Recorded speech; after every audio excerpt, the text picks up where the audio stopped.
हो, ठाणे जिल्ह्यामध्ये रेवकाळीचा प्रकार पुढे आलेला आहे। आज 31 डिसेंबर आहे। संपूर्ण राज्यात कायदा सुव्यवस्था चोख असल्याचं प्रशासनाकडून सांगितलं जात आहे। ठाणे जिल्हाच काय संपूर्ण राज्य ड्रग्सच्या विळख्यात सापडलेला आहे। या अंमली पदार्थ, ड्रग्स, ऑनलाईन जुगार, राज्य उद्ध्वस्त होत चाललं आहे। कुणाचं लक्ष आहे राज्याकडे? ज्या प्रत्येकाचं लक्ष आपल्या लोकांना सांभाळण्यामध्ये आणि तिजोरी लुटण्यामध्ये, एवढंच यांचं काम आता शिल्लक राहिलं आहे महाराष्ट्रामध्ये। महाराष्ट्रात सुरू काय आहे?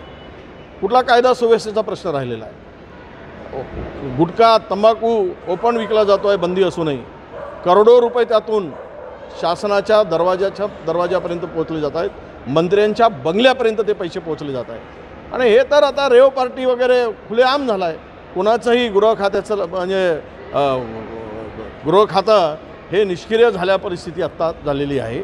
त्यांचं कुठेही लक्ष नाही। गृह खातं काही या संदर्भात गंभीर नाही। आणि मला वाटतं की देवेंद्रजींची पकड जी 5 वर्ष होती, ते उपमुख्यमंत्री झाल्यानंतर ती पकड काय लूज होत चालली काय, ढिली होत चालली काय, असाही प्रश्न राज्यामध्ये आता निर्माण होतो आहे। जरा 5 वर्षापूर्वीचा ज्यावेळी सीएम होते आणि गृह खातं होतं, तसा रूप जरा देवेंद्रजींनी दाखवला तर काही आटोक्यात येऊ शकेल, काहीतरी त्याला नियंत्रण बसू शकेल।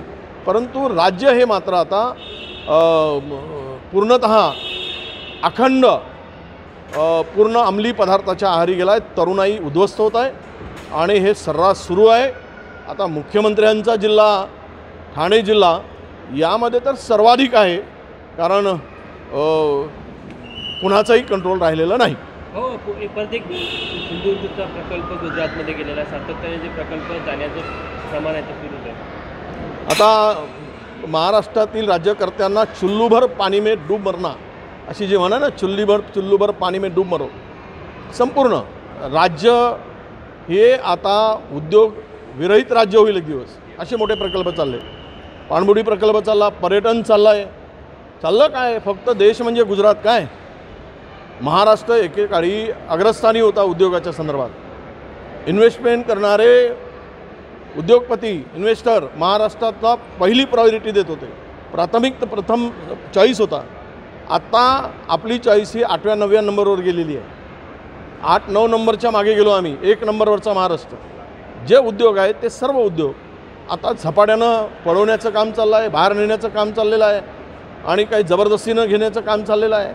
आणि समृद्ध गुजरात करून अख्खा देश खिळखिळा करणं, उद्ध्वस्त करणं हे राजरोसपणे सुरू आहे। या संदर्भात निश्चितपणे जे मोठे मोठे उद्योग गेलेत त्याला आत्ताचं सरकार याची मुकसंमती आहे आणि हे मिंदे होऊन याला सगळं सहन करत आहेत। त्यांचा इलेक्ट्रिक वाहनाचा प्रकल्प पण गुजरातल्या वाटेवर आहे। सर्व जातील। फॉक्सकॉन गेला, पाणबुडी गेला, मिहानमधला प्रकल्प गेला, इथला काही राहणार नाही। महाराष्ट्रातला तरुण हा भीक मागत रस्त्यावर फिरेल, हे दिवस महाराष्ट्राला येतील। त्यांच्या हातात काही देता आलं नाही, फक्त मात्र चांगलीवाली कटोरी द्या आणि त्यांना रस्त्यावर भीक मागत ठेवा। ही परिस्थिती राज्यात आणण्याचं काम सुरू झालेलं आहे। लोकशाही मराठी ऐका, पहा, जागरूक रहा।